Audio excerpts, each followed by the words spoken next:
Question one: do you believe movie review? To answer these questions, to be honest, I think that I don't really have some belief on the review of the films because because the assessments of each people is different from many viewpoints. Like different people will have a different viewpoints about the movies, and each of them can review different, and they also have some different understandings of the films.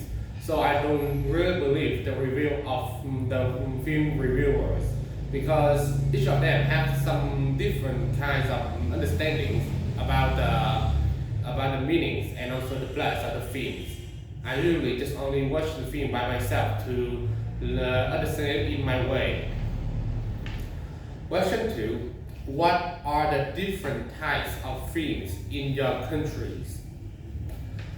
Well, in my countries, there are several films that is very different. Like one of the films that Vietnamese really like to see is the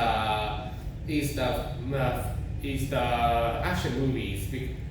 Usually combined with the comedies one because the people in my country love to see the hilarious scenes and also want to see some like interesting and attractive fighting scenes too. So they usually watch this.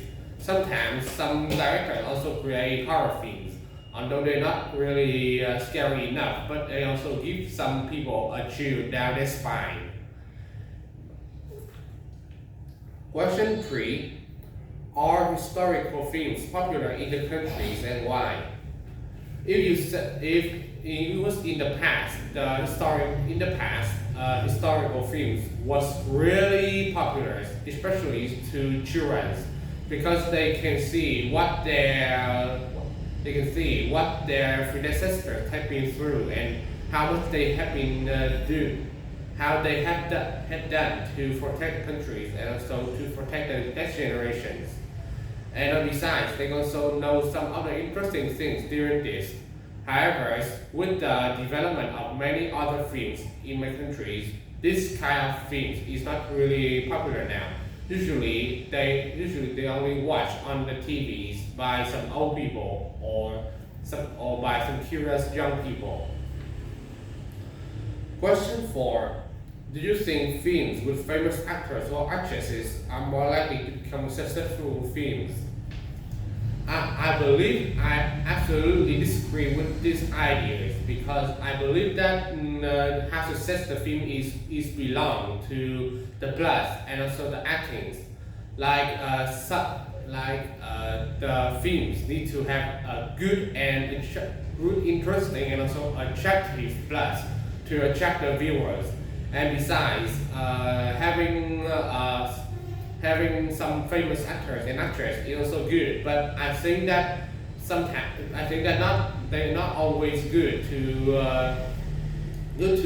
act in the films. Like some of them have some talent in acting in some films, so they need to act in that film instead of doing other films. And another thing is that some films have famous actor and actress is not really famous due to some scandals of those actors and actresses. Question four: why are Japanese animated films so popular? I think that this belongs to two reasons. The first reason is that the animated characters and scenes is really attractive. Like some people are attracted by how beautiful and cute the designs of the Japanese scenes or characters, so that they like it. And another thing is that the plots of those films are usually really moving and maybe attractive to those people. Question six: should directors pay a lot of money to famous actors? I think it depends on how that actors contribute to the success of films. Like if he only done for his work and just do with less effort, he should be paid less money than others because he don't give much effort into the film. any contrast, he should be given a huge salary if he put a lot of his efforts and also contributions into the film successful. Thank you for listening.